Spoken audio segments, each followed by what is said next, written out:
Allô, bienvenue dans cette mini-récup sur le chapitre Le Canada entre 1896 et 1945. Dans cette vidéo, il sera question des services en milieu urbain au Québec.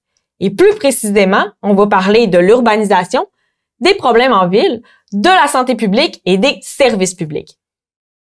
Dans une autre vidéo, on a parlé de l'industrialisation, ce qui m'amène à une petite question. L'industrialisation a comme conséquence l'augmentation de la population urbaine. Est-ce que c'est vrai ou c'est faux?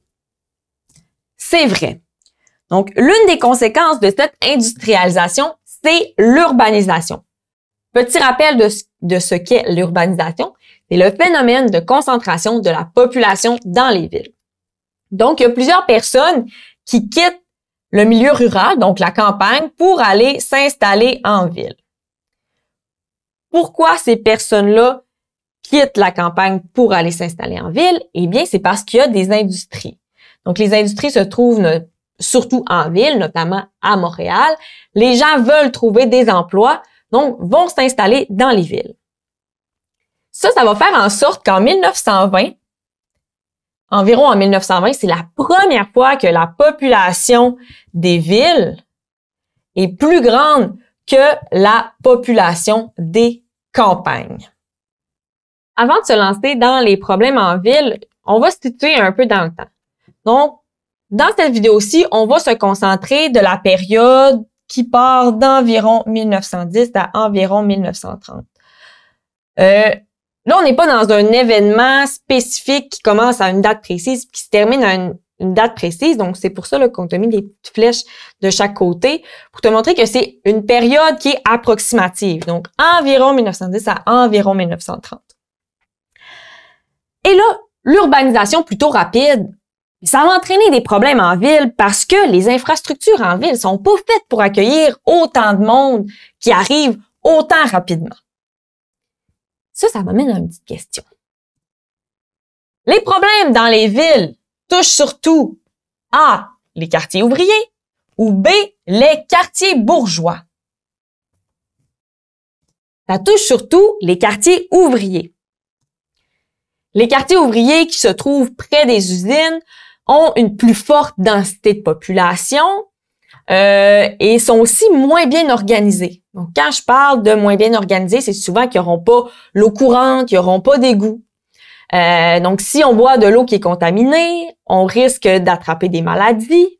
Ça, c'est une manière qu'on peut attraper des maladies. Puis là, en plus de ça, les gens habitent vraiment très près les uns des autres. Il y a une forte densité de population. Et là, qu'est-ce que ça fait, une forte densité de population?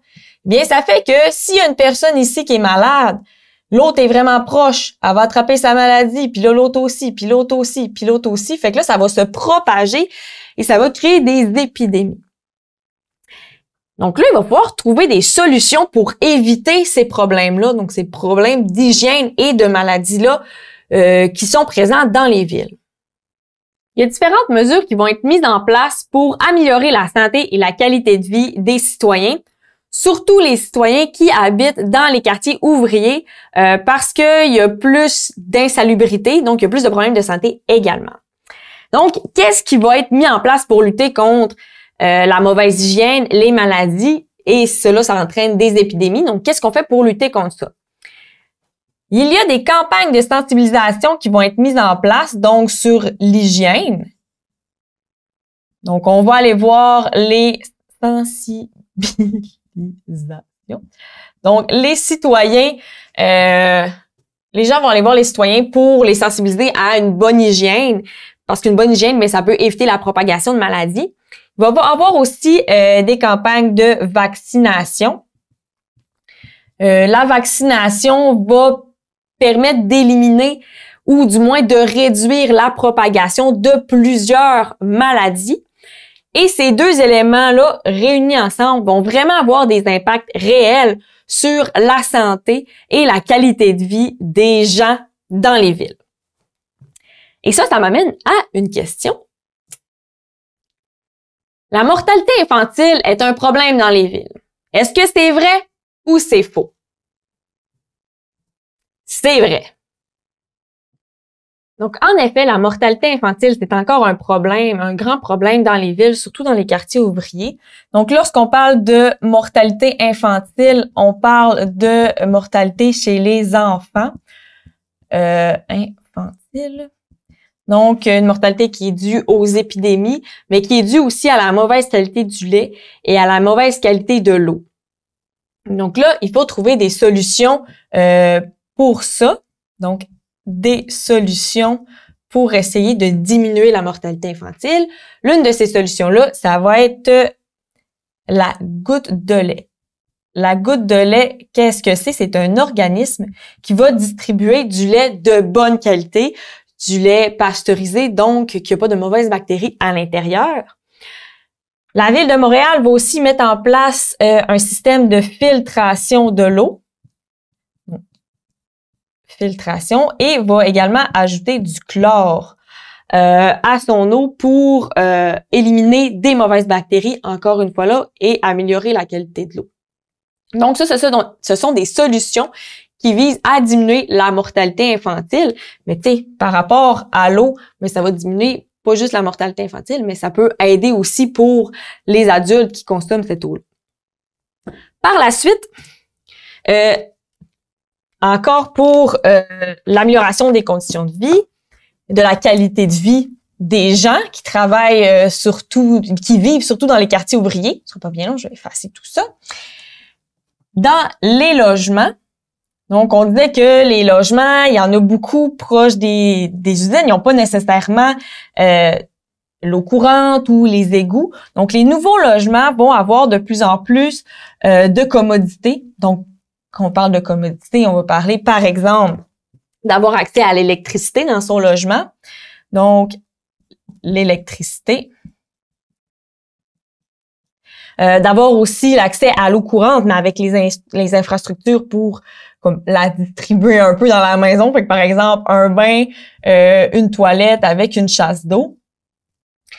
Et là, pour nous, c'est des choses qui sont évidentes, c'est des choses qui sont acquises. Donc, aujourd'hui, on a pas mal tout ça dans nos maisons. Mais à cette époque-là, d'avoir ça chez soi, eh bien, ça faisait une grande différence dans la qualité de vie, mais aussi dans la santé des gens. Mais ces éléments-là, donc ça, ce qu'on vient de parler, bain, toilette, électricité, le lait de bonne qualité et l'eau de bonne qualité, oui, ça améliore la santé des gens, et la qualité de vie aussi, mais c'est pas suffisant. Donc, il va encore rester beaucoup de problèmes dans les villes, surtout dans les quartiers ouvriers.